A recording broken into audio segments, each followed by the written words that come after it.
Diyos ng Digmaan Azura. Kabanata 346, Dragon Tiger Gate.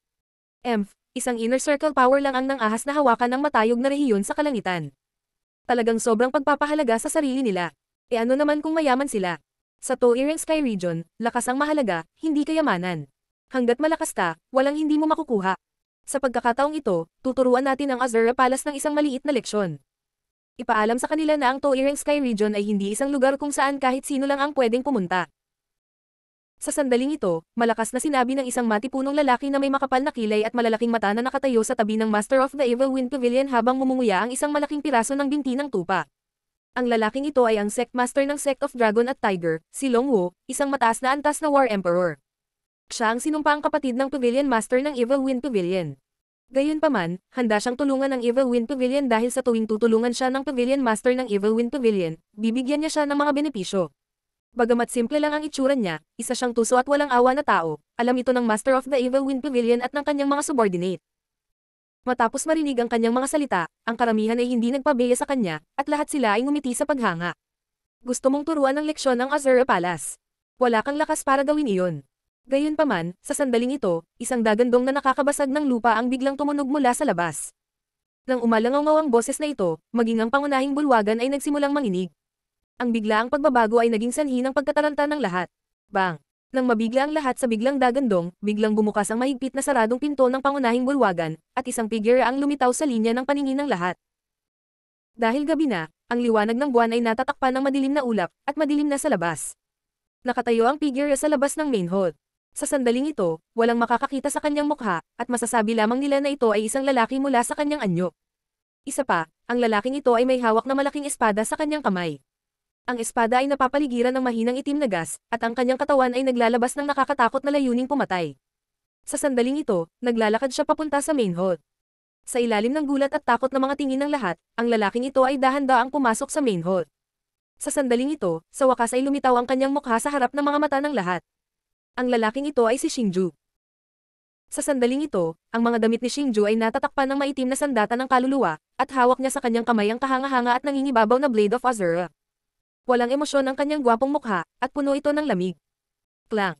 Biglang pinaikot ni Xingju ang kanyang palso at ang Blades of Azura sa kanyang kamay ay walang awa na tumusok sa landmark ng main hall. Ang malakas na puwersa ay madaling tumagos sa nakaukit na malalim na palatandaan ng bato at lumikha ng isang bilog ng malalalim na bitak. Ikaw, sino ka? Sa pagtingin kay Xingju, na nakatayo sa gitna ng bulwagan, maingat na nagtanong ang master ng Yin Wind Pavilion. Sa sandaling ito, kahit siya ay nakakaramdam ng isang lubhang mapanganib na aura na nagmumula sa Xingju na ito. Higit pa rito, mula sa mga salita ni Xingju ngayon, alam niya na ang lalaking ito sa kanyang harapan ay tiyak na may malapit na relasyon sa Azura Palace.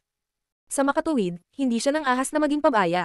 Ako ang may gusto sa buhay mo, Buzz. Biglang gumawa ng grabang motion ang kaliwang kamay ni Xingju sa direksyon ng Pavilion Master ng Yin Wind Pavilion. Ang espasyo na tinitirhan ng Yin Wind Pavilion ay nagsimulang gumuho kaagad. Ang baluktot na espasyo ay nagdala ng isang malupit na puwersa habang pinindot nito ang Pavilion Master ng Yin Wind Pavilion. Bang! Nang mag-react ang mga tao sa eksena, nakarinig lang sila ng muffled sound. Ang Pavilion Master ng Yin Wind Pavilion ay naging isang tumpok ng pinong pulbos at nawala kasama ng presyon ng umaagos na espasyo. Para siyang biglang sumangga sa mundo. Sa pagtingin sa Yin Wind Pavilion Master na nawala na, ang mga tao sa ibaba ay lubos na nataranta. Puno ng takot ang kanilang mga mukha, at maging ang kanilang mga katawan ay hindi maiwasang manginig ng husto. Sa mga taong nasa eksena, ang pinakamahina ay isang mababang Grade War Emperor, at karamihan sa kanila ay mga mid-grade War Emperors. Malinaw nilang naramdaman na ang Yin Wind Pavilion Master ay hindi lang nawala, ngunit patay na, ganap na patay. Isa pa, ang pumatay sa kanya ay hindi iba, kundi itong binatang kaharap nila.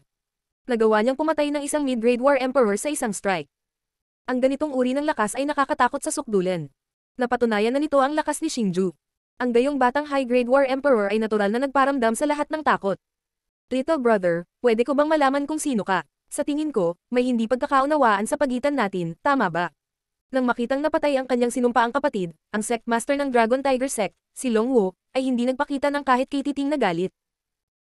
Sa halip, tinanong niya si Xingju na may ngiti sa kanyang mukha. Masyadong magalang ang kanyang ugali, dahil kahit siya ay hindi kumpiyansa na kaya niyang talunin si Xingju. Higit sa lahat, wala masyadong high-grade War Emperors na kasing bata ni Xingju sa buong Toireng Sky Domain, at ang mga nakaabot sa level ng high-grade War Emperors ay pawang mga young masters ng pinakamataas na kapangyarihan sa Toireng Sky Domain. Bawat isa sa kanila ay isang pag-iral na hindi niya ng ahas na pukawin, at dahil sa lakas ni Xingju, naisip niya ang ilang taong iyon. Xing, Xing, Xingju. Sa sandaling ito, ang walang malay na si Ying Emperor ay biglang nagising, at nang imulat niya ang kanyang mabibigat na mata, nakilala niya si Xingju sa unang tingin. Ano? Xingju. Siya ang master ng palasyo ng Azure Palace, Xingju. Matapos marinig ang mga salita ng Ying Emperor, ang karamihan ay nagulat. Sunod-sunod na bulalas ng pagkagulat ang narinig, at ang takot sa kanilang mga puso ay kumalat sa kanilang buong katawan. Wala man lang silang lakas na manginig, at wala silang lakas na umupo sa lupa. Alam nila ang kaunti tungkol sa Azure Palace, isang bagong kapangyarihan na kamakailan lamang ay sumikat sa Inner Circle. Alam din nila na ang master ng palasyo ng Azure Palace ay isang maliit na brat na nagngangalang Xingju. Gayunpaman, narinig nila na si Xingju ay isa lamang mababang antas ng War Emperor, at ang nasa likod niya ay isang matandang lalaki. Sa makatuwid, hindi nila iniugnay ang Xingju na ito sa master ng palasyo ng Azure Palace. Sa sandaling ito, sa wakas ay naunawaan na nila ang ibig sabihin ni Xingju nang sabihin niya. Gusto mong turuan ng leksyon ang Azure Palace. Wala kang lakas para gawin iyon. Noong una, inakala nila na narito lamang si Xingju para menindagan para sa Azure Palace dahil sa kanyang relasyon sa Azure Palace. Gayunpaman, sa sandaling ito, napagtanto nila na sila ay ganap na mali. Sa paghusga sa mga pamamaraan ni Xingju ngayon, naramdaman nila na isang malaking kalamidad ang sasapit sa kanila. Sa sandaling ito ng panganib, ibinaling ng lahat ang kanilang mga tingin sa Sect Master ng Dragon at Tiger, na nakaupo sa yulunan ng mesa. Siya lang ang pag-asa nila. Siya lang ang may kapangyarihang lumaban kay Xingju. Swoosh! Sa sandaling ito, ang sect leader ng Sect of Dragon at Tiger ay biglang umindayog sa kanyang katawan, pagkatapos ay naging isang sinag ng liwanag at tumakbo palayo. Ang direksyon na kanyang tinatahak ay hindi si Xingju, kundi ang Ying Emperor na nasa hindi kalayuan. Sa katunayan, hindi niya planong labanan si Xingju ng direkta. Gusto niyang gamitin ang Ying Emperor para banta si Xingju na umatras. Hanggat maaari siyang umatras ng hindi nasaktan, maaari niyang kontaken ng ilan sa kanyang mga kaalyado at bumalik upang ayusin ang score kay Xingju. Nililigawan si kamatayan. Bang! Kaharap ang sect leader ng Sect of Dragon at Tiger na gustong magbanta sa kanya, si Xingju ay nagpakawala ng malamig na sting. Hinawakan niya ang Blade of Azure na nakasaksak sa lupa gamit ang isang kamay, pagkatapos ay humakbang pasulong at naglahong parang multo. Hahaha, little brat, tingnan natin kung ano ang magagawa mo sa akin. Isang high-grade War Emperor ay napakabilis. Sa isang kisap mata, ang sect leader ng Sect of Dragon at Tiger ay dumating sa harap ng Ying Emperor. Ang kanyang makapangyarihang palad ay nakatutok kay Ying Emperor. Uchi. Gayunpaman, nang malapit na siyang magtagumpay, ang sect leader ng Sect of Dragon at Tiger ay biglang naramdaman na nanlabo ang kanyang paningin. Pagkatapos, isang figurang nakaitim na roba ang lumitaw sa kanyang harapan na parang multo.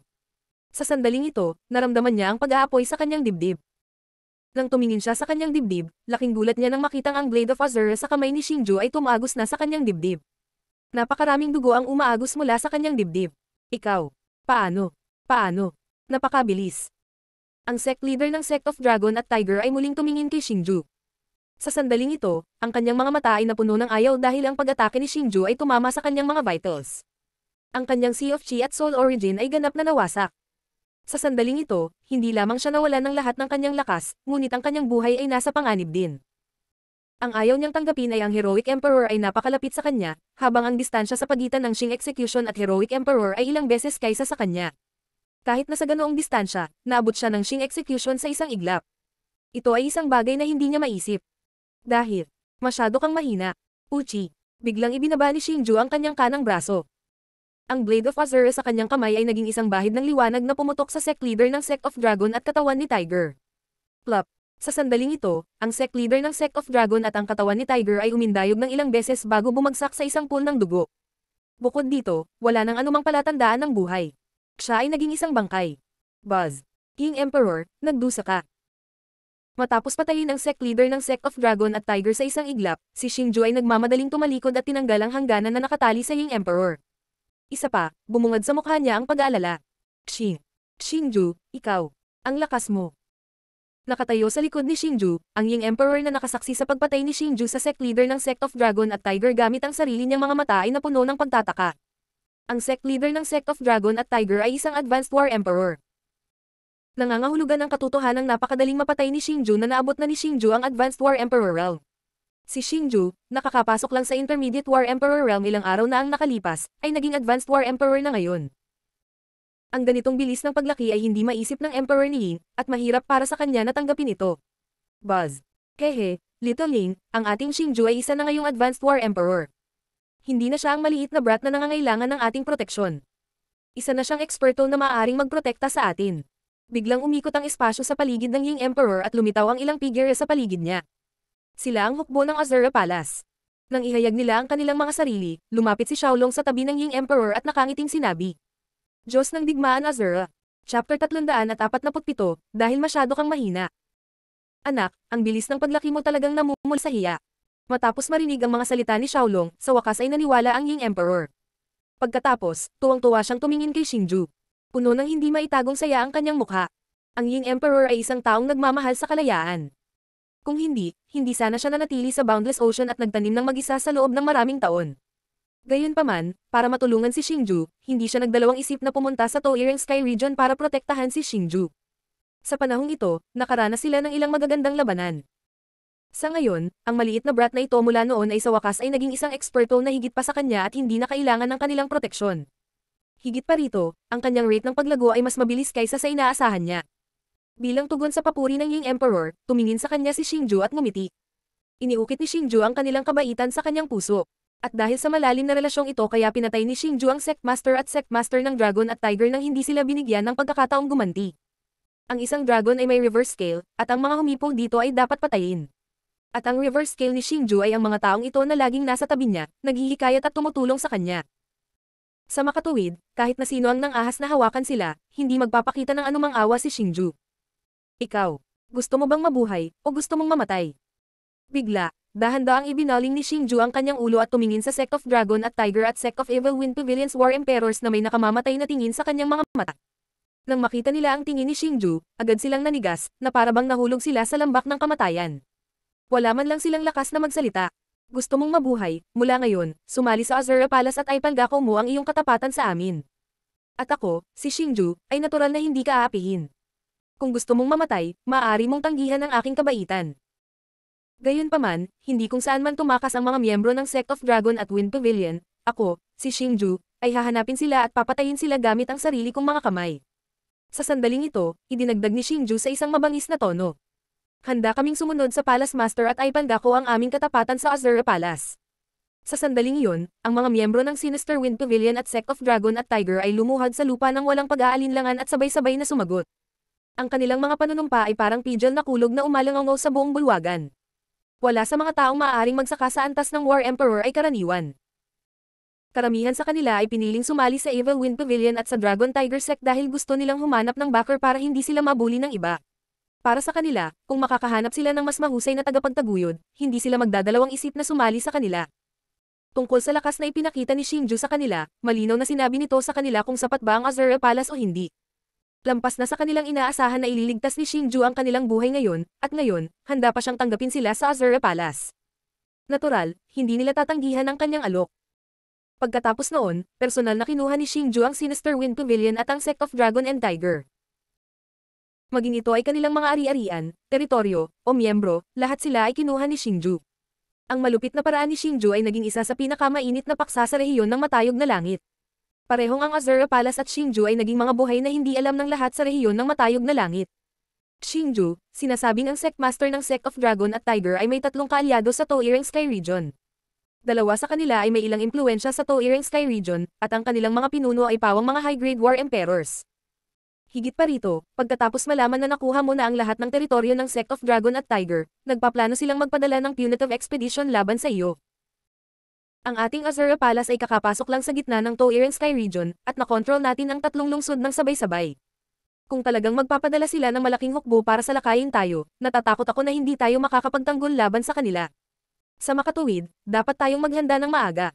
Sa sandaling ito, sa pangunahing palasyo ng sinaunang lungsod, magkasamang nakaupo sina Xingju, Xiaolong, at ang Thunder Leopard King. Sinabi ng Thunder Leopard King kay Xingju na may maingat na ekspresyon. Huwag kang mag-alala, natatakot ako na hindi sila maglalakas loob na lumapit. Kapag naglakas loob sila na pumunta dito, sisiguraduhin ko na hindi na sila makakabalik. Walang pakialam na sabi ni Xingju habang hinihigop ang mabangong tsaa sa kanyang kamay. Walang bakas ng takot sa mukha niya. Sa halip, napuno ito ng pag-asa. Kehe, ang yabang mo talaga, hindi kita gusto. Sa sandaling ito, tumawa si Xiaolong at pinuri si Xingju. Si Xiaolong ay isang demonyong hayop na may ligaw at ligaw na disposisyon. Dahil sa kanyang pagkatao, hindi niya gusto ang mga taong hindi mapag-aalinlanganan at mahiyain. Ang dahilan kung bakit niya nagustuhan si Xingju ay dahil si Xingju ay naglakas loob na mag-isip at kumilos. Ipagwawalang bahala niya ang kanyang buhay para sa kanyang mga kaibigan, ngunit siya ay walang awa at walang awa sa kanyang mga kaaway. Xiaolong, ngayong naabot ko na ang mataas na antas ng War Emperor Realm, maaari mo bang sabihin sa akin ang paraan para mabawi ang iyong lakas? Biglang tumingin si Xingju kay Xiaolong na may tame-time na ekspresyon. Bukod dito, may malabong ngiti sa kanyang mukha. Matapos marinig ang mga salita ni Xingju, pabayaan ang Thunder Leopard King, maging si Xiaolong ay nagulat. Gayunpaman, isang bakas ng kasiyahan ang lumitaw sa mukha ni Xiaolong. Noong una silang pumasok sa Toireng Sky Domain, maraming beses nang nagtanong si Xingju tungkol sa paraan para matulungan si Xiaolong na mabawi ang lakas nito. Gayunpaman, sa oras na iyon, natakot si Xiaolong na ang usapin nito ay maging pabigat kay Xingju, kaya hindi ito handang sabihin kay Xingju. Nang maglaon, para mapigilan si Xingju na magtanong tungkol dito, sinabi pa nito kay Xingju na tanungin lamang ito pagkatapos niyang marating ang Advanced War Emperor Realm.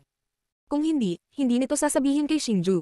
Ngayong naabot na ni Xingju ang mataas na antas ng War Emperor Realm, binanggit niya ang paraan upang matulungan si Xiaolong na mabawi ang lakas nito. Mula dito, makikita na si Xingju ay palaging nag-aalala tungkol sa pagbawi nito. Paanong hindi mahawakan si Xiaolong? Noon, ikaw ang nagsabi sa akin na sasabihin mo sa akin kapag naabot ko na ang Advanced War Emperor Realm. Ngayong natupad ko na ang iyong kahilingan, huwag mo nang isipin ang pagbabalik sa iyong mga salita. Hinimok ni Xingju si Xiaolong na may seryosong mukha. Kehe, bata ka. Si Xiaolong, na palaging madaldal, ay nakaramdam ng kaunting kawalan sa panawagan ni Xingju. Dati, ginamit lang niya ang Advanced War Emperor bilang dahilan para pigilan si Xingju. Hindi ibig sabihin na magkakaroon ng kakayahan si Xingju na tulungan siyang mabawi ang kanyang lakas pagkatapos maabot ang mataas na antas ng War Emperor Realm. Sa madaling salita, ang kasalukuyang Xingju ay hindi nakatulong sa kanya na mabawi ang kanyang lakas. Gayunpaman, sa ilalim ng paghihimok ni Xingju, hindi alam ni Xiaolong kung ano ang sasabihin. Pagkatapos ng lahat, ang pagbabalik sa kanyang mga salita ay hindi ang kanyang estilo ng paggawa ng mga bagay. Tama, Lord Lian Tian, sabihin mo lang. Sa sandaling ito, hinikayat ng Thunder Leopard King na nasa gilid si Xiaolong na may kakaibang mukha. Ang Thunder Leopard King ay isang napakabihirang species kahit na sa mga mahiwagang hayop. Gayunpaman, nakakaramdam pa rin ito ng hindi maipaliwanag na presyon mula sa katawan ni Xiaolong. Ipinaalam nito na si Xiaolong ay hindi isang ordinaryong mahiwagang hayop. Lalo na pagkatapos na makisama sa lahat, alam nitong si Xiaolong ang unang Deputy Pavilion Master ng Yufeng Pavilion at nabuhay ng 1,000 taon. Kaya naman, lalo itong naging curious tungkol kay Xiaolong tunay na pagkakakilanlan. Sai, sige, sasabihin ko sa iyo ang lahat ngayon. Gayunpaman, dapat tandaan ninyong lahat na ang kailangan lang ninyong gawin ay ibaon ang aking mga salita sa inyong mga puso. Huwag kayong gumawa ng anumang aksyon dahil hindi pa ngayon ang oras. Sa wakas ay naging seryoso si Xiaolong sa ilalim ng panggigipit ni Xingju at nang nag-aalalang tingin ng Bolt Leopard King. Nang makita ito, mariing tumanggo si Xingju at ang Thunder Leopard King ng kanilang mga ulo upang ipahayag ang kanilang pagsang-ayon. Junior Leopard, bilang isang mahiwagang hayop na minsang gumala sa matayog na rehiyon ng langit, narinig mo na ba ang Sacred Beast Pearl? Matapos magkasundo ang dalawa, hindi na nagsalita si Xiaolong tungkol sa problema ng pagbawi ng kanyang lakas. Sa halip, tinanong niya ang Thunder Leopard King. Siyempre alam ko, sinasabi na ang Sacred Beast Pearl ay isang lubhang mahiwagang perlas. Ito ay kapakipakinabang lalo na para sa mga mahiwagang hayop. Ayon sa alamat, hanggat mayroong isang mahiwagang hayop, maaari nitong kainin ang sagradong hayop na perlas. Kahit ang isang mahiwagang hayop na may katamtamang kakayahan at isang mababang uri ng bloodline ay maaaring maging lubhang makapangyarihan sa isang iglap. Hindi lamang ang bloodline nito ay mag-evolve mula sa mababang antas patungo sa superior, ngunit ang katawan nito ay magkakaroon din ng King of Beasts aura na higit sa 10. Ng libu-libong mahiwagang hayop. Ang King of Beasts energy ay isang bagay na kinatatakutan ng lahat ng mahiwagang hayop. Ito ay may kapangyarihang magpasya sa buhay at kamatayan ng 10,000 libong mahiwagang hayop. Sa pagkakaalam ko, tanging ang City Lord of the Beast City lang ang nagtataglay ng King of Beasts energy. Sa makatuwid, kilala rin siya bilang King of Beasts. Ang Thunder Leopard King ay nagsalaysay na may nabighani na ekspresyon. Lalo na nang banggitin niya ang King of Beasts energy, mas lumakas ang pagkahumaling sa kanyang mukha. Halatang isa itong malaking tukso sa kanya. Ang hari ng enerhiya ng hayop. Matapos marinig ang mga salita ng Thunder Leopard King, si Xingju ay natigilan dahil bigla niyang naisip ang spiritual beast na nagtataglay din ng King of Beasts energy. Xiaobai. Noon, pagkatapos makuha ang King of Beasts energy, sinadyang sabihin ni Xiaobai kay Xingju na itago ito. Sa makatuwid, hanggang ngayon, walang nakakaalam na taglay nito ang hari ng enerhiya ng hayop. Gayunpaman, pagkatapos marinig ang mga salita ng Thunder Leopard King, natanto ni Xingju kung gaano kahangahangang angkinan ng hari ng enerhiya ng hayop. Ito ay simpleng banta ng 10,000 libong mga mahiwagang hayop. Hindi nakakagulat na kinailangan itong itago ni Xiaobai. Dahil kahit nataglay nito ang King of Beasts Energy, kung alam ng mga mahiwagang hayop na mas malakas kaysa kay Xiaobei na taglay ni Xiaobei ang King of Beasts Energy na maaaring magbanta sa kanila, hindi maiiwasang papatayin nila si Xiaobei para sa kanilang kaligtasan. Hindi masama ang iyong kaalaman. Gayunpaman, alam mo ba ang pinagmulan ng Sacred Beast Pearl? Xiaolong tumango siya bilang kasiyahan at nagpatuloy sa pagtatanong. Ito. Narinig ko ang tungkol sa Sacred Beast Orb mula sa isang matandang senior sa bulubundukin. Ayon sa kanya, ang Sacred Beast Orb ay isang alamat lamang at wala talaga. Nang makita ang tanong ni Xiaolong, medyo awkward na sinabi ng Russian Thunder Leopard King. Lord Lian Tian, maaari bang? Ang Sacred Beast Pearl ay tunay na umiiral. Biglang nagsalita ang Thunder Leopard King na parang natauhan. Puno ng gulat ang mukha niya. Naniniwala ako na hindi lang ito umiiral. Natatakot ako na alam din ni Xiaolong ang lokasyon ng Sacred Beast Pearl. Higit pa rito, ang Sacred Beast Pearl ay isang kayamanan na makakatulong kay Xiaolong na mabawi ang kanyang lakas. Sa sandaling ito, nag-aabang si Xingju kay Xiaolong. Matapos marinig ang mga salita ni Xingju, ang kaninang gulat na ekspresyon ng Thunder Leopard King ay naging mas matamlay. Lalong naging matamlay ang kaninang gulat na ekspresyon ng Thunder Leopard King. Ang Sacred Beast Orb ay palaging isang alamat sa Magical Beast World. Ngayong biglang naging realidad ang alamat, paanong hindi mabigla ang isang mahiwagang hayop? Haha kuya, wala talaga akong may tatago sa'yo. Tama, ang Sacred Beast Pearl ay tunay na umiiral. At saka, ito ay isang bagay na makakatulong sa akin na mabawi ang aking lakas.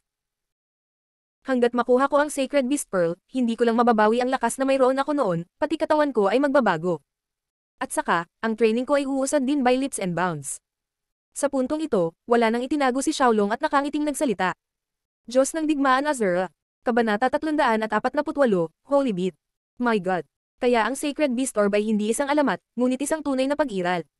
Kung gayon, Lord Lian Tian, nasaan ang Sacred Beast Orb? Hindi napigilan ng Haring Leopard ang pananabik sa kanyang puso at naiinip na nagtanong. Sa sandaling iyon, nakatingin din si Xingju kay Xiaolong nang may pagtataka. Beast City. Sa ilalim ng nag-aalalang mga tingin ni Xingju at ng Leopard King, inilabas ni Xiaolong ang dalawang salita na may ngiti sa kanyang mukha. Nasa Beast City talaga. Matapos marinig ang mga salita ni Xiaolong, ang ekspresyon ng Leopard King ay natigil sa sandaling iyon. Imposibleng sabihin kung anong uri ng ekspresyon ang mayroon siya sa kanyang mukha na natatakpan ng mga guhit na leopard. Gayunpaman, tiyak na nabigla siya at natatakot sa kanyang puso. Ang Beast City ay masasabing isang banal na lupain na hinahangad ng mga mahiwagang hayop. Mayroong libu-libong malalakas na mahiwagang hayop ang natipon doon, at karamihan sa kanila ay may mga high-grade na mga bloodline ng mahiwagang hayop. Kasabay nito, ito rin ay isang lubhang mapanganib na lugar. Iyon ay dahil ang mga mahiwagang hayop doon ay sadyang napakabangis. Ngunit anuman ang mangyari, hindi nito mapigilan ang mga mahiwagang hayop sa pananabik sa Beast City. Hanggat nakapasok sila sa Beast City, para silang nakakuha ng isang anyo ng pagkilala at maaaring makakuha ng mas mahusay na mga kondisyon sa paglilinang. Xiaolong, ang Sacred Beast Orb ay kaakit-akit sa mga mahiwagang hayop, kaya bakit nasa Beast City pa rin ito? Hindi kaya ang Sacred Beast Orb ay hindi isang bagay na maaaring pinuhin dahil lamang sa gusto mo. Gayunpaman, kumpara sa pagkabigla ng Leopard King, si Xingju ay may ekspresyon na parang inaasahan na niya ito. Gayunpaman, si Xingju ay napaka-curious. Ang Sacred Beast Orb ay isang maalamat na bagay. Dahil ito ay talagang nakaimbak sa Beast City, ito ay talagang hindi makatuwiran na umiral ito hanggang ngayon. Ang tanging naiisip ni Xingju ay ang pagpino sa Sacred Beast Orb ay isang lubhang mapanganib na bagay. Napakadelikado na kahit ang City Lord ng Beast City, na nakatayo sa tuktok ng kontinente at kasalukuyang pinakamalakas na mahiwagang hayop sa Toiring Sky Region, ay hindi nang ahas na basta-basta itong pinuhin. Hindi rin ako masyadong sigurado tungkol dyan, dahil simula pa noong araw na isinilang ako, mayroon na akong mga alaala sa Sacred Beast Orb, at palagi kong nararamdaman ang lokasyon nito. Sinasabi rin sa akin ng aking likas na alaala iyon. Hanggat pinipino ko ang Sacred Beast Orb, maaari akong maging mas malakas. Nakangiting sabi ni Xiaolong. Ano? Inori. Sa sandaling ito, hindi lamang ang Thunder Leopard King, kundi maging si Xingju ay nagpakita ng nagulat na ekspresyon. Ito ang unang pagkakataon na narinig niya na ang mga alaala ay maaaring manahin mula sa pagsilang. Ngunit anuman ang mangyari, pinatunayan nito na ang maliit na dragon ay hindi isang ordinaryong mahiwagang hayop. Sa lahat ng mga taon na iyon, minsan ay naisipan kong pumasok sa Beast City at samantalahin ang pagkakataong nakawin ang Sacred Beast Pearl. Ngunit wala itong pakinabang. Pagkatapos kong makuha ang Monarch rank, taglay ko ang aura ng isang Beast King. Ipinagpatuloy ni Xiaolong ang pagsasalaysay ng mga pangyayari sa nakaraan. Ano? Master Lian Tian, ikaw. May Beast King energy ka talaga. Napatulala ang Thunder Leopard King habang nakatitig sa maliit na dragon sa kanyang harapan. Napuno ng ekspresyon ng hindi makapaniwala ang mukha niya. Ang aura ng isang Beast King. Sa isang mahiwagang hayop tulad ng Thunder Leopard King, isa lamang itong maalamat na bagay. Sinasabi na ang isang mahiwagang hayop na nagtataglay ng aura ng isang Beast King ay ang hari ng lahat ng mga hayop. Sila ang mga pinuno ng lahat ng mahiwagang hayop. Lahat ng mahiwagang hayop ay masusugpo ng bloodline ng isang mahiwagang hayop na nagtataglay ng aura ng isang Beast King. Maging ang kanilang buhay ay nasa ilalim ng kontrol ng mahiwagang hayop. Bagamat dati nitong iniisip na ang maliit na dragon ay isang espesyal na mahiwagang hayop at ang linya ng dugo ng isang mahiwagang hayop ay napakalakas, hindi nito naisip na ang maliit na dragon ay magkakaroon ng aura ng isang Beast King. Xiaolong, nabawi mo na ba ang aura ng isang Beast King sa iyong katawan? Sa sandaling ito, nag-aalalang tanong ni Xingju. Ayon sa sinabi ng maliit na dragon, ang isang tao ay magkakaroon ng aura ng isang Beast King pagkatapos maabot ang antas ng War Emperor. Noon, nakuha rin ni Whitey ang War Emperor weapon pagkatapos maabot ang antas ng War Emperor. Sa makatuwid, dapat ay nabawi ng maliit na dragon ang aura ng isang Beast King. Hindi. Mula nang masil ako ni Song Yufeng, hindi lang napigilan ng sukdulan ang lakas ko, pati ang talento ko ay pinigilan din. Sa puntong ito, hindi napigilan ng maliit na dragon ang mahigpit na pagkayam ng kanyang mga kamao. Naging komplikado rin ang emosyon sa mukha niya. Nang makita ang ekspresyon ni Xiaolong, kinagat ng execution ang kanyang mga ngipin, na parang gumagawa siya ng isang mahirap na desisyon. Matapos ang ilang sandali ng katahimikan, nagpatuloy siya sa pagtatanong. Pagkatapos ng ilang sandali ng katahimikan, nagpatuloy siya sa pagtatanong. Xiaolong, dahil napakalakas mo noon at nagtataglay ng aura ng isang Beast King na kayang kontrolin ang lahat ng mga hayop, bakit hindi ka sumama sa Beast City at samantalahin ang pagkakataong sakupin ang Sacred Beast Beat? Sa halip, sumali ka kay Song Yufeng. Ang bagay sa pagitan ng maliit na dragon at Song Yufeng ay parang isang misteryo. Logically speaking, maraming taon na silang magkatabi na nag-away at dapat ay sobrang close. Gayunpaman, noong una niyang nakilala ang maliit na dragon, ito ay tinatakan sa kailaliman ng Yufeng Pavilion ni Song Yufeng. Nang mabuksan ng maliit na dragon, tila labis nitong kinasusuklaman si Song Yufeng. Kung tungkol sa nangyari sa kanilang dalawa, si Xingju ay palaging napaka-curious. Gayunpaman, kung isasaalang-alang na ayaw niyang buksan ang sugat sa puso ni Xiaolong, hindi siya nagtanong. Ngunit ngayon na ito ay dinala hanggang sa puntong ito, nagpa siya si Xingju na alamin ang tungkol dito pagkatapos ng isang pakikibaka sa isip. Matapos marinig ang tanong ni Xingju, ang maliit na dragon ay biglang natigilan. Pagkatapos, sumilay ang isang matigas na ngiti sa mukha nito. Haha. Noon, talagang handa akong sumali sa Beast City at humanap ng pagkakataon na nakawin ang sagradong bitbit. Noon, malakas talaga ang cultivation talent ko. Naramdaman ko na hanggat pinipino ko ang bid ng sagradong beast, ito hindi ko inaasahan na ako ang maging pinakamataas na nilalang sa kontinenteng ito. Ngunit matapos makuha ang aura ng isang Beast King, nagbago ang isip ko dahil ang Beast City ay pag-aari ng taong iyon. Bago sa akin, ang taong iyon ay ang tanging buhay sa kontinenteng ito na nagtataglay ng aura ng isang Beast King. Siya ang nagtatag ng ang Beast City, ang Panginoon ng Beast City na nabuhay ng libu-libong taon at namumuno pa rin sa Beast City. Noon, masyado pa akong mahina kumpara sa kanya. Kahit na kaya kong itago ang aura ng isang Beast King, hindi maiwasang magbunyag ako ng mga kapintasan sa harap ng napakalakas na magical beast. Ako ay may talento lamang sa paglilinang, kung gayon kapag ako ay sumali sa Beast City at natuklasan ng taong iyon, maaaring ginamit niya ako upang alagaan ako. Pero kung alam niya na nagtataglay ako ng aura ng isang Beast King, tiyak na hindi niya ako papayagan na magpatuloy sa pamumuhay sa kontinenteng ito dahil hindi niya papayagan ang sinuman na mabagabag ang kanyang posisyon bilang Beast King. Kaya, para mapangalagaan ang aking buhay, pinili kong gumala sa kontinente at malinang. Gusto kong hamanin siya pagkatapos kong magkaroon ng ganap na lakas. At nagkataon, nakilala ko si Song Yufeng. Noon, si Song Yufeng ay halos kapareho mo. Siya ay bata pa ngunit may kahangahangang talento. Higit sa lahat, ang bilis ng kanyang paglilinang ay mas mabilis pa kaysa sa akin. Noong oras na iyon, naramdaman ko na siya ay isang tao na magagamit ko. Marahil ay maaari akong umasa sa kanya upang makapasok sa Beast City at makuha ang sagradong bitbit. Kaya, sinundan ko si Song Yufeng at sinamahan siya upang linangin at gumala sa rehiyon ng matayog na langit. Sa paglipas ng panahon, patuloy na tumaas ang aming mga tagumpay. Unti-unti, nagsimula akong magkaroon ng kaunting pagmamahal para dito dahil gusto kong gamitin ito.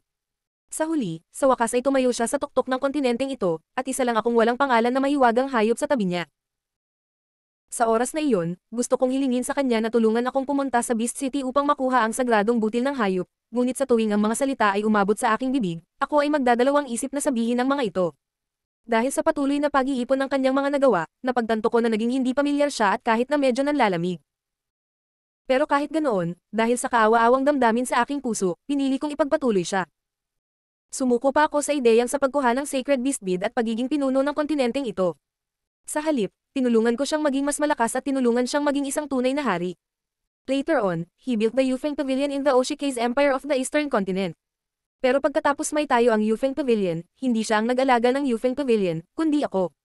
Sa oras na iyon, ang lahat ng mga gawain ng Yufeng Pavilion ay pinangangasiwaan ko, habang siya ay nagpatuloy sa paglibot sa rehiyon ng matayog na langit. Sa wakas, isang araw, bumalik siya sa Yufeng Pavilion at nakakuha ng isang napakabihirang espiritual na sandata. Ang espiritual na sandata na iyon ay napaka-espesyal, ngunit kakaiba, wala itong espiritu. Tila nakaranas ito ng matinding pinsala sa isang malaking labanan.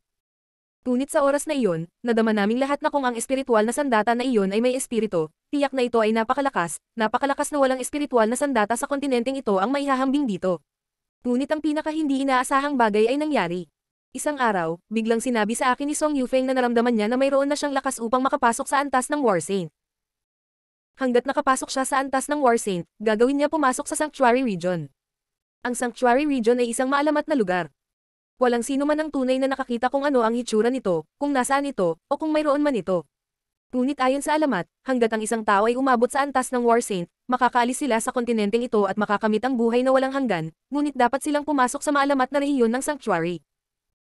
Bilang banda, ang mga hindi pa naabot ang antas ng War Saint ay maaaring kalimutan ang tungkol sa pagpasok sa lugar na iyon.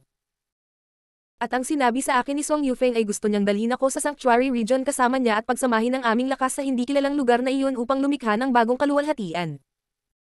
Ngunit sa oras na iyon, napakalayo ko sa antas ng War Saint, kaya sobra-sobra ang kahilingan niya. Iyon ay upang itatak ako sa bagong espiritual na sandata na nakuha niya at gawin akong isang espiritu. Sa puntong ito, medyo nabalisa ang ekspresyon ni Xiaolong. Naikuyom niya ang kanyang mga kamao kaya tumirik ang mga ito. Halata sa sarili ang galit at puot sa kanyang puso. Bang! Hindi ko inaasahan na si Song Yufeng ay ganoong tao. Sa sandaling ito, biglang tumayo si Xingju, at isang malakas na nakamamatay na aura ang pumuno sa kanyang mga mata. Sa orihinal, si Xingju ay may hindi maipaliwanag na magandang impresyon kay Song Yufeng, maging ang pagsamba. Pagkatapos ng lahat, siya ay dating isang peak existence sa kontinenteng ito, at hindi niya direktang tinulungan si Xingju. Ngunit sa sandaling ito, matapos marinig ang kwento ni Xiaolong, ang magandang impresyon ni Xingju kay Song Yufeng ay ganap na nawala at napalitan ng isang dampi ng puot. Dahil medyo nagsasalita, kumpara kay Xiaolong, si Xiaolong ay may mas malalim na posisyon sa puso ni Xingju. Siya ay mahalaga bilang isang kamag-anak. Sa kabilang banda, si Song Yufeng, na hindi pa nakikilala ni Xingju, ay isang estranghero. Dahil sinaktan ng gayong estranghero ang kanyang kamag-anak, natural na hindi siya patatawarin ni Xingju. Diyos ng Digmaan Azura. Kabanata 349, Lihim ng Munting Dragon. Huwag kang mag-alala, Xiaolong. Talagang tutulungan kitang makuha ang Sacred Beast Bead, ngunit bago iyon, maaari mo bang sabihin sa akin kung saan nagpunta si Song Yufeng? Tanong ni Xingju na may seryosong ekspresyon. Bagamat ang kasalukuyang Xingju ay malayo pa sa kakayahang tulungan si Xiaolong na makuha ang sagradong bidbid at ipaghiganti siya, ito ay nakalista na bilang isang gawain na dapat tapusin ni Xingju sa hinaharap. Sa makatuwid, bago iyon, kailangang malaman ni Xingju kung saan nagpunta si Song Yufeng. Noon, gusto ni Song Yufeng na aisil ako sa kanyang spirit artifact at maging artifact spirit ng spirit artifact na iyon. Dahil ayaw ko, nagkaroon ng matinding laban kaming dalawa. Gayunpaman, hindi ako ang kalaban ni Song Yufeng noong panahong iyon, kaya natural na natalo ako. Pagkatapos kong matalo, tinatakan niya ako sa ilalim ng tapyas na bato. Hanggang sa halos 1,000 taon na ang lumipas bago mo ako nabuksan. Nang maglaon, para sa paghihiganti, inimbestigahan ko rin ang kinaroroonan ni Song Yufeng, ngunit walang resulta. Marahil ay talagang nagtagumpay siya sa pagpasok sa antas ng War Saint at pumasok sa maalamat na banal na rehiyon. Walang magawang sabi ni Xiaolong nang marinig niya ang tanong ni Xingju. Kahit tumakas siya sa tinatawag na Holy Region, hahanapin ko pa rin siya at papanagutan ko siya sa ginawa niya noon. Pagkatapos makinig sa mga salita ni Xiaolong, malamig na bamantong hininga si Xingju. Ang kanyang mukha ay puno ng katigasan ng ulo at determinasyon na hanapin si Song Yufeng. Hehe, Xingju, paanong napakadaling maabot ang antas ng War Saint? Libu-libong taon na ang lumipas. Ang bilang ng mga taong makakaabot sa antas na iyon ay mabibilang sa daliri ng isang tao. Bukod dito, walang nakakaalam kung ang mga taong iyon ay talagang nakarating sa antas ng War Saint at nakapasok sa maalamat na Holy Region. Isang misteryo. Hindi banggitin ang maalamat na War Saint, kahit na ang War Emperor ay hindi kasing simple ng tila. Upang hawakan ang hangganan ng antas ng War Emperor. Sa huli, sila ay kinakaladkad hanggang sa kamatayan ayon sa edad. War Emperor. Hanggat maabot mo ang antas na iyon, magagawa mong maging ang pinakamataas na pag-iral ng kontinenteng ito. Gayunpaman, walang gaanong tao na nakatayo sa tuktok. Higit pa rito, pagkatapos maging isang War King, ang bawat hakbang pasulong ay katulad ng pag-akyat sa langit. Noon, sa aking talento, ako ay nasa unang yugto pa lamang pagkatapos akong maging isang War King. Hindi ako nakagawa ng anumang pagunlad sa loob ng mahabang panahon at oras. Nakangiting sabi ni Xiaolong. Gayunpaman, kahit na hindi ito magiging madali, sa tingin ko ay may pagkakataon ka. Pagkatapos ay ibinaling ni Xiaolong ang kanyang umaasang tingin kay Xingju. Bukod dito, puno ng kumpiyansa ang kanyang mukha. Hehe, hindi naman pwede, pwede talaga. Nang makita ito, tumawa lang si Xingju. Gayunpaman, ipinakita ng kanyang tila pabirong mga salita ang kanyang buong pagtitiwala. Sa napakalakas na ama sa harapan niya, nag-set up siya ng benchmark na mahirap lampasan. Bilang kanyang anak, natural na hindi itatapon ni Xingju ang mukha ng kanyang ama. Xingju, lumabas ka dito. Gayunpaman, sa sandaling ito, isang malakas na dagandong ang umalangaw sa kalangitan. Nang marinig ang boses na ito, parehong nagulat sina Xingju at Xiaolong. Alam nila na ang taong dumating ay walang iba kundi ang tatlong kalyadong puwersa ng Sect of Dragon at Tiger. Nais nilang gamitin ang insidente ng pagpatay ni Xingju sa Martial Dragon para maglunsad ng krusada laban sa Azura Palace. Sa wakas nandito na sila. Gayunpaman, isang naghihintay ng ngiti ang lumitaw sa mukha ni Xingju. Sa isang paglukso, siya ay naging isang sinag ng liwanag at bumaril mula sa sinaunang lungsod. Sa likod ni Xingju, ang Thunder Leopard King at Xiaolong ay ngumiti sa isa't isa. Pagkatapos noon, hinabol nila si Xingju. Sa sandaling ito, isang malaking hukbo ang natipon sa labas ng sinaunang lungsod. Daan-daang War Emperors ang nakatayo ng maayos sa kalangitan. Isang hindi maipaliwanag na puwersang nagpapapidya lang pumuno sa hangin. Sa harap ng hukbong ito, may tatlong matipunong lalaki na may makakapal na kilay at malalaking mata. Ang kanilang mga anyo ay medyo katulad ng sa Martial Dragon, at lahat sila ay nagtataglay ng lakas ng mataas na grado na War Emperors. Sila ang mga pinuno ng tatlong kalyadong puwersa ng Sect of Dragon at Tiger. Sa sandaling ito, ang mga bantay ng Azura Palace ay nakatayo sa isang defensive position, handang maglunsad ng counterattack anumang oras. Gayunpaman, sa pagharap sa mga agresibong puwersa ng tatlong malalaking kapangyarihan, ang mga miyembro ng Azura Palace ay hindi nang ahas na kumilos ng padalos-dalos. Pagkatapos ng lahat, ang tatlong pinuno ng magkasalungat na puwersa ay pawang mga matataas na gradong War Emperor. Maaaring patayin ng mga eksperto sa ganoong antas ang lahat sa isang kisap mata. Sa makatuwid, maaari lamang nilang ihanda ang kanilang sarili at harapin ang mga kalaban, ngunit hindi sila nang ahas na umatake. Sino ang maglakas loob na saktan ng aking Azura Palace? Pagod ka na bang mabuhay? Sa sandaling ito, isang malakas na dagandong ang biglang umalangaw. Kasabay nito, lumitaw ang isang figure sa harap ng hukbo ng Azura Palace na parang multo. Sa sandaling lumitaw ang figure na ito, ang moral ng hukbo ng Azura Palace ay tumaas. Ito ay dahil ang taong nagpakita ay walang iba kundi ang Palace Master ng Azura Palace, si Xingju. Ang balita ng madaling pagpatay ni Xingju sa Sect Master ng Sect of Dragon at Tiger ay kumalat na sa mga sakop ng Azura Palace. Sa sobrang lakas, naging idolo nila si Xingju. Bata, ikaw ba si Xingju? Matapos lumitaw si Xingju, isa sa matipunong lalaki ang nagpalaki kay Xingju at sinabi sa isang mapanghamak na tono. Ako nga. Bahagyang ngumiti si Xingju at sumagot sa walang pakialam na tono. Well, hindi ko inaasahan na magkakaroon ka ng lakas ng loob na magpakita ng sarili mo. Ako, ay isang matanda, ay humahanga sa iyong katapangan. Gayunpaman, pinatay mo ang aking kapatid na si Martial Dragon, at sinakop ang kanyang Sect of Dragon at Tiger. Kailangan ko siyang ipaghiganti. Paano ito? Bibigyan kita ng pagkakataon. Kung pipiliin mong magpakamatay, ililigtas ko ang buhay ng mga tauhan ng Azura Palace. Kung hindi, huwag mo akong sisihin sa pagkatay ng bawat isa sa iyong mga tauhan. Sabi nung lalaki na mayabang na ekspresyon. Hehe, madami akong nakitang malalaki magsalita, pero ito ang unang beses na nakakita ako ng taong marunong magsalita ng malaki tulad mo. Ano ang silbi ng pagsasalita ng napakaraming kalokohan? Kung sa tingin mo ay magagawa mo ito, pagkatapos ay halika at subukan mo ito. Napataas ang kilay ni Xingju at walang pakialam na sumagot. Kung titignan sa kanyang ekspresyon, halatang hindi niya sineseryoso ang tatlong matipunong lalaki. Ang yabang na bata. Ngayon, tuturuan kita ng tatay mo. Ipapaalam ko sa iyo kung gaano kataas ang langit, at kung gaano kalalim ang lupa. Ang matayog na rehiyon ng langit ay puno ng hindi mabilang na malalakas na mandirigma. Hindi ito kasing dali ng iniisip mo. Ang mga salita ni Xingju ay halatang nagdulot ng galit sa matipunong lalaki, na naging sanhi ng kanyang galit. Buzz. Pagkatapos noon, bigla siyang sumuntok. Lumakas ang walang hangganang war aura, at sa huli, ito ay naging isang malaking kamao na ilang daang talampakan ng laki. Tulad ng isang kometa na bumababa mula sa langit, ito ay mabangis na bumasag patungo sa Punishment Dew kasama ng mga alon ng presyon. Sa ilalim ng napakalakas na presyon, ang mga eksperto ng Azura Palace sa likod ni Xingju ay napilitang umatras. Ang ilan sa mga mahihinang eksperto ay nawalan ng malay dahil sa pressure, nahulog mula sa langit at lumapag sa lupa. Gayunpaman, mukhang hindi napansin ni Xingju ang ganoong kalakas na pag-atake. Sa kabaligtaran, isang mahinang ngiti ang nakasabit sa gilid ng kanyang bibig. Ito ay isang ngiti na puno ng paghamak at pangungutya. Break. Biglang naglabas ng suntok si Xingju gamit ang kanyang kanang kamao. Ang isang katulad na walang hanggan na war aura ay nakondensed. Gayunpaman, ang napakalaking kamao na nabuo ni Xingju ay higit na nalampasan ang matipunong lalaki sa mga tuntunin ng bilis, lakas, at presyon. Bang! Nang magsalubong ang dalawang kamao, isang malakas na alon ng enerhiya ang agad na kumalat. Gayunpaman, hindi nawala ang napakalaking kamao ni Xingju dahil dito. Sa halip, pinanatili nito ang pisikal na anyo nito at mabangis na binasag ang hukbo ng tatlong pangunahing puwersa.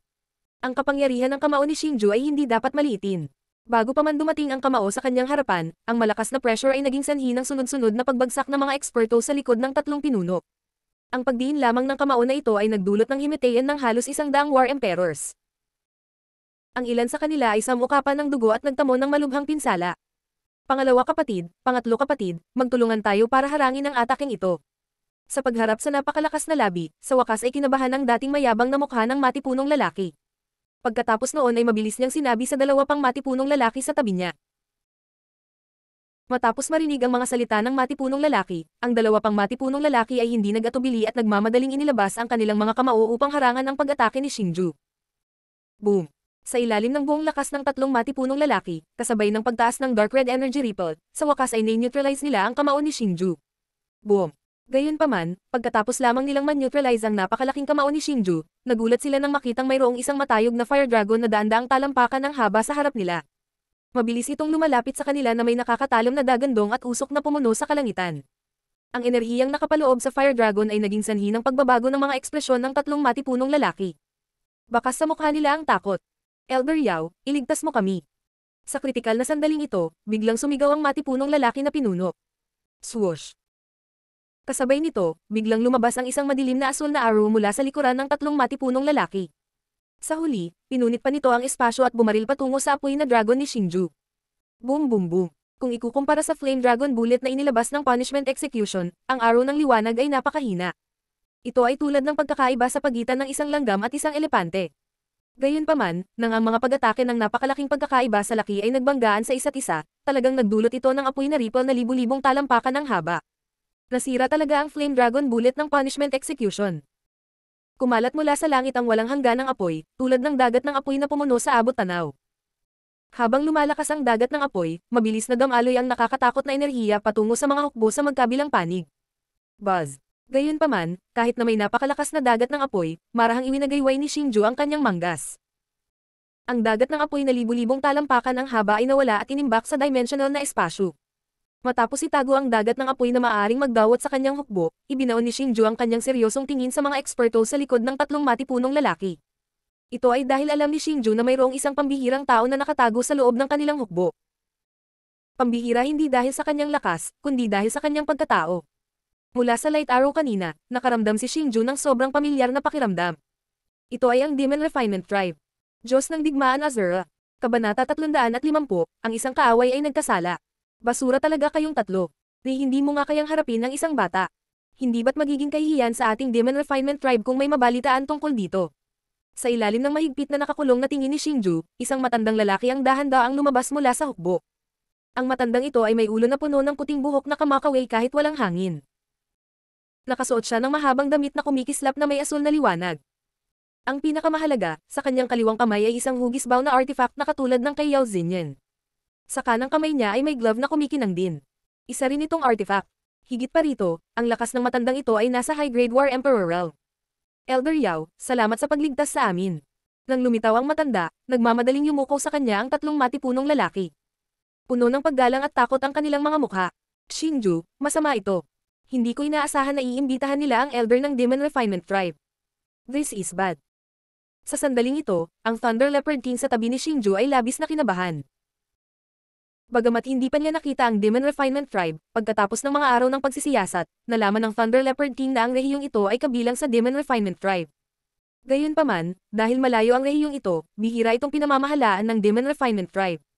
Hanggat ang mga paksayon sa rehiyong ito ay nagbigay pugay sa Demon Refinement Tribe, ayos lang. Dahil magalang na tinawag ng tatlong matipunong lalaki ang matanda bilang Elder Yao, ang ibig sabihin nito ay malamang na mula sa Demon Refinement Tribe ang matandang ito. Ang Demon Refinement Tribe ay isa sa pinakamalakas na paksayon sa kontinenteng ito. Ito ay hindi isang pag-iral na kayang saktan ng kasalukuyang Azure Palace. Kaya naman labis na kinabahan ang Thunder Leopard King nang makita ang matanda. Batay sa kanyang pag-unawa kay Xingju, natakot siya na baka baliwalain ni Xingju ang pagkakakilanlan ng matanda at atakihin siya. Kung nangyari iyon, ito ay isang kalamidad. Brat, ang lakas ng loob mo. Pumunta ka sa teritoryo ng Demon Refinement Tribe ko. Hindi ka lang bumisita sa amin, talagang naglakas loob ka pang sakupin ang teritoryo ng ibang paksayon. Alam mo ba ang kahihinatnan ng iyong mga aksyon? Sa sandaling ito, ang elder mula sa Demon Refinement Clan ay biglang tumingin kay Xingju na may matalim na tingin. Bukod dito, ang kanyang mga salita ay puno ng pagbabanta. Oo naman, dumating siya na may masamang intensyon. Elder, hindi ako, si Xingju, ay hindi alam ang mga patakaran, ngunit inagaw ng Sect of Dragon at Tiger ang teritoryo ng Azura Palace, at pinatay muna ang aming mga miyembro. Bilang pinuno ng mga superpower, kung hindi ko gagamitin ang pamamaraang ito, natatakot akong hindi ko makumbinsi ang masa. Sa pagharap sa tanong ng elder ng Demon Refinement Clan, si Xingju ay nagpahayag ng maling ekspresyon. O, ang sekta ng Dragon at Tigre ba ang unang pumalit sa iyong teritoryo? Pagkatapos marinig ang mga salita ni Xingju, nagtanong ang Elder Demon sa tonong nagdududa. Oo. Pagkatapos ay sinabi ni Xingju kay Elder Yao ang lahat ng nangyari sa auction ng sinaunang lungsod, kung paano nakuha ng Azura Palace ang kontrol sa sinaunang lungsod, at kung paano nakipagtulungan ang Evil Wind Pavilion sa Sect of Dragon at Tiger upang agawin ang sinaunang lungsod, at kung paano nila pinagbantaan ang Azura Palace. Matapos makinig sa kwento ni Xingju, paulit-ulit na tumanggo ang Elder Demon sa kanyang ulo, na para bang siya ay malalim ang iniisip. Nang makita ito, namutla ang mukha ng tatlong matipunong lalaki sa gilid dahil totoo ang sinabi ng punishment paper. Kung ang matanda na ito ay talagang walang pakialam sa bagay na ito dahil dito, natural na sila ang walang swerte. Kung tutusin, kitang-kita sa harap nila ang lakas ni Xingju. Kung hindi makikialam ang Demon Refinement Clan, siguradong sasalakayin sila ni Xingju, at halatang hindi sila katugma ni Xingju. Pero kahit na ganoon, ang Azura Palace ay nasa mali pa rin. Pagkatapos ng ilang sandali ng katahimikan, ang elder ng Demon Refinement Clan ay nakangiting nagsabi. Paano ito? Ang Azura Palace ay aalis sa matayog na rehiyon ng langit mula ngayon. Ibigay ang sinaunang lungsod, pati na rin ang mga lungsod kung saan ang Sect of Dragon at nanirahan ng Tiger at ang Evil Wind Pavilion, at hahayaan kung lumipas ang nakaraan. Sa sandaling ito, maging si Xingju, Xiaolong, o ang mga tao ng Azura Palace, ang kanilang mga ekspresyon ay nagbago ng husto. Ang paghiling sa Azura Palace na umalis sa Toireng Sky Region ay katumbas ng pagsira sa Azura Palace. Ang gayong desisyon ay hindi katanggap-tanggap sa kanila. Kehe, matalino ang Demon Refinement Clan's elder. Gayunpaman, kung ikukumpara sa mga tao sa Azura Palace, ang tatlong matipunong lalaki na kinakabahan na ekspresyon ay napalitan ng pananabik. Pagkatapos, tumingin sila kay Xingju na may nanlilisik na mga mata, gustong makita ang pangit na ekspresyon sa mukha ni Xingju. Paano kung hindi ako pumayag? Sa sandaling ito, biglang ngumiti si Xingju at walang pakialam na sinabi. Ang mga salita ni Xingju ay parang bolt mula sa asol, umalangaw sa puso ng lahat. Hindi nila akalain na maglalakas loob si Xingju na lantarang suwayan ang elder ng Demon Refinement Clan. Walang sino man sa rehiyong ito ang maglalakas loob na gawin ang ganoong bagay. Kung hindi ka pumayag, gagawin kong mawala ang Azura Palace mo sa kontinenteng ito. Ang mga salita ni Xingju ay naging sanhi din ng pagkabigla sa Demon Refinement Clan's elder. Gayunpaman, ilang sandali pa, naging malamig ang ekspresyon niya. Sa iyo lang, sa sandaling ito, ang ekspresyon ni Xingju ay biglang naging malamig. Bukod dito, isang malakas na layunin ng pagpatay ang lumabas sa kanyang katawan. Xingju, huminahon ka. Ang kabilang partido ay ang Demon Refinement Clan. Nang makita ito, nagmamadaling pinaalalahanan siya ng Thunder Leopard King. Paano kung ang Demon Refinement Clan iyon? Kahit na God of Heaven yun, kailangan ko pa ring maging makatwiran. Kahit sino man yan, kung hindi patas ang pakikitungo nila sa akin, siguradong hindi ako susunod. Si Xingju ay hindi gaanong naantig sa payo ng Thunder Leopard King. Sa halip, nagsimula siyang dahan-daang maglakad patungo sa elder ng Demon Lotus Clan. Sa sandaling ito, mahigpit na nakakuyom ang kanyang kanang kamao. Isang layer ng mahinang starlight energy ang nagsimulang dahan-daang lumabas mula sa kanyang silver light star ray. Isang brat na hindi alam ang kalawakan ng langit at lupa. Dahil gusto mong mamatay, tutuperin ng matandang ito ang iyong hiling. Gayunpaman, ang elder ng Demon Refinement Clan ay hindi natakot sa harap ng dahan-daang papalapit na si Xingju. Ang kanyang kaliwang kamay ay gumuhit ng busog, habang ang kanyang kanan ay humila sa bakanteng espasyo. Isang malalim na aswal na liwanag na araw ang nabuo. Bukod dito, maraming malalakas na enerhiya ang lumundag sa loob nito, na naging sanhi ng panginginig ng araw. Ubo-ubo, sabi ko, maliit na matanda, ano ang ginagawa mo? Subalit, nang magpalitan na sana silang dalawa ng suntok ay biglang umalangaw mula sa likuran ng matanda ang isang maislan at matamis na boses ng dalaga. Nang inag ang katawan ng matanda matapos umalangaw ang boses na ito. Kasunod nito, bumangon ng hindi mapakali na pakiramdam mula sa kaibuturan ng kanyang puso. Bukod dito, tumutulo na ang malamig na pawis mula sa kanyang noo sa sandaling ito. Yao Xinyan. Sa sandaling ito, natigilan si Xingju nang matuklasan na isang dalaga ang biglang sumulpat sa likod ng matanda. Ang dalagang ito ay ang binibini ng Demon Refinement Clan, na nangaso sa War Essence kasama niya sa loob ng kalahating buwan, si Yao Xinyan. Binabati ng hamak na lingkod na ito ang ikapitong binibini. Gayunpaman, ang higit na ikinagulat ni Xingju ay ang matanda ng Demon Refinement Clan ay nagmamadaling yumukod kay Yao Xinyan na may hamak na hitsura. Ikapitong binibini. Sa sandaling ito, medyo matigas ang ekspresyon ni Xingju. Gayunpaman, ilang sandali pa, ang mga sulok ng kanyang bibig ay puno ng saya. Masasabi niya na ang pagkakakilanlan ni Yao Xinyan ay hindi simple sa paraan ng pakikipag-usap ng elder ng Demon Refinement Clan kay Yao Xinyan at sa kanyang mapagpakumbaba na ugali. Bagamat madalas makipag-away si Xingju kay Yao Xinyan, maganda ang relasyon nilang dalawa. Kung tutuusin, magkasama silang naranasan ang buhay at kamayan. Ang makapangyarihang background at espesyal na pagkakakilanlan ni Yao Xinyan ay isang magandang bagay para kay Xingju. Munting matanda, hindi mo pa rin sinasagot ang tanong ko. Yao Xinyan ang kanyang baywang. Pinaikip niya ang malaki at malabo niyang mga mata habang ngumisi siya sa elder ng Demon Refinement Clan, na hindi man lang naglakas loob na itaas ang ulo. Ikapitong binibini. Ang brat na ito na tinatawag na Xingju ay malisyosong pinatay ang mga puwersa ng aking Demon Refinement Clan sa teritoryo ng aking Demon Refinement Clan. Higit pa rito, sa pilitan niyang sinakop ang kanilang lungsod at teritoryo. Ang kanyang mga aksyon ay malinaw na nagpapakita na hindi niya inilalagay ang aking Demon Refinement Clan sa kanyang mga mata. Ako ay kumakatawan sa Demon Refinement Clan upang parusahan siya at ipaalam sa kanya ang mga kahihinatnan ng pagkakasala sa aking Demon Refinement Clan. Ang elder ng Demon Refinement Clan ay nagsalita sa nanginginig na boses. Patuloy na tumutulo ang malalaking pawis sa kanyang noo. Maliwanag, nakaramdam siya ng hindi maipaliwanag na takot kay Yao Xinyan. Nako, may ganun talaga. Saka dapat talagang tinuturuan siya ng leksyon. Matapos marinig ang mga salita ng matanda, dahan-dahang itinuwid ni Yao Xinyan ang kanyang katawan. Ang kanyang maliit na kanang kamao ay patuloy na humahampas sa kanyang kaliwang kamay, na parabang siya ay galit na galit. Matapos marinig ang mga salita ni Yao Xinyan, ang elder ng Demon Refinement Clan ay nagpakawala ng mahabang buntong hininga. Mas naging maluwag din ang ekspresyon niya. Nakangiti pa ang tatlong matipunong lalaki sa tabi niya habang nakatingin kay Yao Xinyan. Hindi sila tanga. Mula sa saloobin ng elder ng Demon Refinement Clan kay Yao Xinyan, masasabi nilang may kakaibang pagkakakilanlan si Yao Xinyan. Sa pagharap sa isang espesyal na Yao Xinyan, natural na hindi sila nang ahas na maliitin siya. Gayunpaman, hindi nila alam kung paano bumuo ng isang relasyon sa kanya, kaya maaari silang tumawa ng nakakaloko. Gayunpaman, kumpara sa kanila, ang Azura Palace ay lubos na natakot. Lalo na ang Lightning Leopard King, na balot na ng malamig na pawis ang katawan. Kung ang isang tao ay nasaktan ng isang elder ng Demon Refinement Clan, kung gayon ang isa ay maaaring magkaroon pa ng pagkakataong mabuhay. Gayunpaman, kung ang isa ay makasakit sa matataas na echelon ng Demon Refinement Clan, kung gayon ang Azura Palace ay walang alinlangan na mamamatay. Si Yao Xinyan ay malinaw na isa sa mga espesyal na tao. Sa sandaling ito, isang walang magawang ngiti ang sumilay sa mukha ni Xingju habang tinitingnan niya si Yao Xinyan, na nag-iinarte. Bagamat hindi pa siya nakakasama ni Yao Xinyan, lubos niyang naunawaan na ang babaeng ito ay isang taong mahilig manggulo. Noong nakaraan, medyo naiinis si Xingju dito. Gayunpaman, sa hindi malamang dahilan, bigla niyang naramdaman na medyo cute ang karakter ni Yao Xinyan. Ikapitong binibini, dahil pumunta ka rito ngayon, bakit hindi namin ipaubaya sa iyo ang bagay na ito? Sabihin mo sa akin kung paano mo gustong harapin ang grupong ito ng mga mangmang. Tutulungan ka ng matandang ito. Sa sandaling ito, ang elder mula sa Demon Refinement Tribe ay sa wakas ay itinaas ang kanyang ulo at nagsalita ng may ngiti sa kanyang mukha. Paano natin sila haharapin? Kailangan kong pag-isipan ito. Si Yao Xinyan habang naglalakad siya pabalik-balik sa ere. Sa sandaling ito, ang mga tingin ng lahat ay naaakit sa batang babae na ito. Iba't iba ang nararamdaman ng bawat isa habang hinihintay ang kanyang anunsyo. Kuya Xingju, sabihin mo sa akin, paano kita haharapin?